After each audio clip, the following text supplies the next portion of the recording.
మార్చి 30 operation కగార్కు చివరి dead line ఇదే. ఆలోగా మావోయిస్టులంతా లొంగిపోవాలని హెచ్చరిస్తోంది కేంద్రం. ఇప్పటికే కీలక అగ్రనేతలంతా కూడా సరెండర్ అవుతున్నారు. ఇక మిగిలిన మోస్ట్ వాంటెడ్ గణపతి ఆచూకీ మాత్రం హై టెన్షన్ కంటిన్యూ అవుతోంది. అప్పుడు ఇప్పుడు అంటూ ఆయన లొంగుబాటు వాయిదా పడుతోంది. తాజాగా సీఎం ముందు సరెండర్ అవుతారని వార్తలు వచ్చినా అలాంటిదేమీ లేకపోవడంతో గణపతి ఏమయ్యారని సర్వత్రా చర్చ నడుస్తోంది.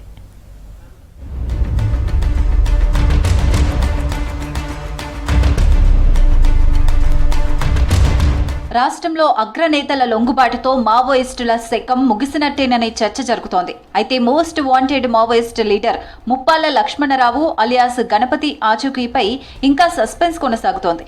మావోయిస్టు ఉద్యమం తుది అంకానికి చేరిన టైంలో ప్రస్తుతం ఆయన ఎక్కడ ఏ స్థితిలో ఉన్నారనే చర్చ రాష్ట్ర వ్యాప్తంగా జరుగుతోంది. మావోయిస్టు ఉద్యమంలో గణపతితో కలిసి కీలకంగా పనిచేసిన లీడర్లు దేవ్జీ, సంగ్రామ్, సోను, ఆషన్న, దామోదర్ వంటి వారంతా పోలీసులకు లొంగిపోయారు.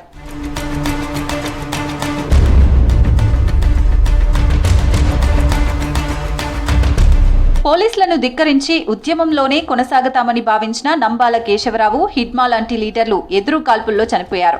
కానీ ఉద్యమంలో వీరందరికీ మార్గదర్శకుడైన గణపతి జాడలేరు. మంచానికే పరిమితమైన స్థితిలో ఉన్న ఆయనను తెలంగాణ పోలీసులు నేపాల్లో అదుపులోకి తీసుకున్నారని, ఢిల్లీలో కేంద్ర హోంశాఖ మంత్రి అమిత్ షా సీఎం రేవంత్ రెడ్డి సమక్షంలో లొంగిపోతారనే వార్తలొచ్చాయి. అయితే ఆ రోజు అలాంటిదేమీ లేకపోవడంతో సీఎం రేవంత్ దగ్గర సరెండర్ అవుతారనే ప్రచారం జరిగింది. కానీ తాజాగా లొంగిపోయిన 130 మంది మావోయిస్టుల్లో గణపతి లేరు. దీంతో ఆయన అసలు బతికే ఉన్నారా, ఉంటే ఎక్కడ ఉన్నారనే ప్రశ్నలు వస్తున్నాయి. పైగా గణపతి లొంగిపోతే ఆయన ప్రాణాలకు ఎలాంటి హాని రానివ్వమని సీఎం రేవంత్ ప్రకటించారు. అటు గణపతికి ఆరోగ్యం సహకరించడం లేదంటూ డీజీపీ శివధర్ రెడ్డి చెప్పారు. గణపతి మాకు తెలిసినంత వరకు అయితే ఆయన అడవిలో లేడు. బయట ఎక్కడో ప్లేన్ ఏరియాలో షెల్టర్ తీసుకున్నట్టు తెలుస్తుంది. ఆయన కొంచెం ఆరోగ్య సమస్యలు ఉన్నాయి. ఆయన భార్య జోడే రత్నాబాయి కూడా ఉంది ఆయన వెంబడే. ఇద్దరు కూడా బయట ఉన్నట్టు తెలుస్తున్నది. గణపతి మీరు గారు ఎక్కడున్నా కానీ బయటకు రావాలి. వాళ్ళు వచ్చి ప్రభుత్వం ముందుకు రావచ్చు. వారికి సంబంధించినటువంటి ఆయనకు సంబంధించినటువంటి రివార్డులు కానీ లేకపోతే ఇంకే ఇతరత్ర మెడికల్ ఫెసిలిటీస్ కానీ ఏమున్నా కానీ ఆయనకు దొరుకుతుంది ఇక్కడ తెలంగాణ హైదరాబాద్లో. ఏమాత్రం కూడా ఇంకా ముందు ఆలోచించకుండా వారికి ఏ సోర్స్ దొరికితే ఆ సోర్స్ ద్వారా బయటకు రావచ్చు.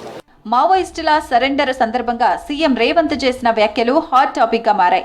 ఇటీవల లొంగిపోయిన దేవ్జీ టీం తమ ముందు కొన్ని ప్రతిపాదనలు పెట్టిందని, తమ పరిధిలో ఉన్న వాటిపై హామీ ఇచ్చామని, కేంద్రం పరిధిలో అంశాలను హోంమంత్రి అమిత్ షాతో చర్చించామని చెప్పారు. సీజ్ ఫైర్ పాటించాలని, గణపతి సహా అజ్ఞాతంలో ఉన్న మావోయిస్టుల ప్రాణాలకు ఎలాంటి హాని తలపెట్టవద్దని, లొంగిపోయిన మావోయిస్టుల పునరావాస ప్యాకేజీ పెంచడం సహా వివిధ ప్రజా సమస్యలను పరిష్కరించాలనేవి ముఖ్యమైన ప్రతిపాదనలుగా చెప్తున్నారు.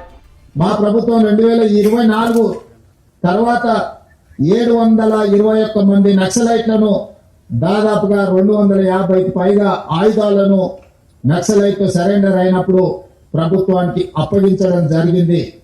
సరెండర్ అయిన నక్సలైట్ల చట్ట పరిధిలో వాళ్లకు ఏవేవైతే రివార్డ్స్ ఉన్నాయో, రిహాబిలిటేషన్కు సంబంధించి ప్రభుత్వం ఏదైతే హామీ ఇచ్చిందో వాటన్నిటిని అమలు చేస్తాం.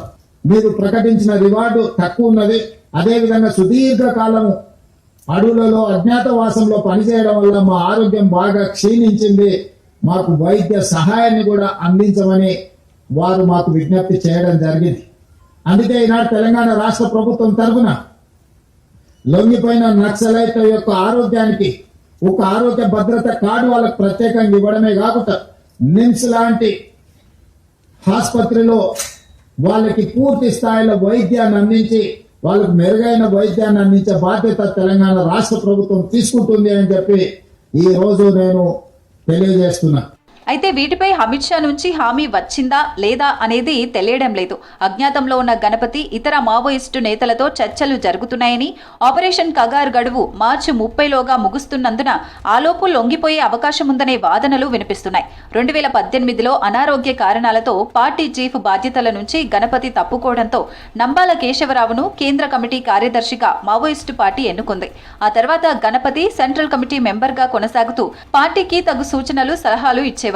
2024 నుంచి కేంద్ర రాష్ట్ర ప్రభుత్వాలు ఆపరేషన్ కగార్ పేరిట మావోయిస్టులపై ప్రత్యేక యుద్ధానికి దిగడంతో ఆయన బీహార్లోని ఓ సేఫ్ జోన్లోకి వెళ్లినట్లు తెలుస్తోంది. 2024 జూలై వరకు గణపతి అబోజమడ్ అడవుల్లోనే ఉంటూ పొలిట్ బ్యూరో, సెంట్రల్ కమిటీ మీటింగ్లలో పాల్గొన్నారనే కీలకమైన సమాచారాన్ని ఎస్ఐబి సేకరించింది. ఆ తర్వాత నుంచి ఆయన ఆచూకీ దొరకట్లేదని పోలీసులు చెబుతున్నారు. గణపతి కొడుకు శ్రీనివాస్ పేరుతో ఇటీవల నాన్నా లొంగిపో అంటూ రిలీజ్ చేసిన వీడియో ఒకటి సోషల్ మీడియాలో వైరల్ అయింది. కానీ అది నిజమేనా, కల్పితమా అనే దానిపై ఇప్పటికీ క్లారిటీ రాలేదు. గణపతి లొంగుబాటుకు సంబంధించి వచ్చే 3 వారాలే అత్యంత కీలకమనే చర్చ జరుగుతోంది.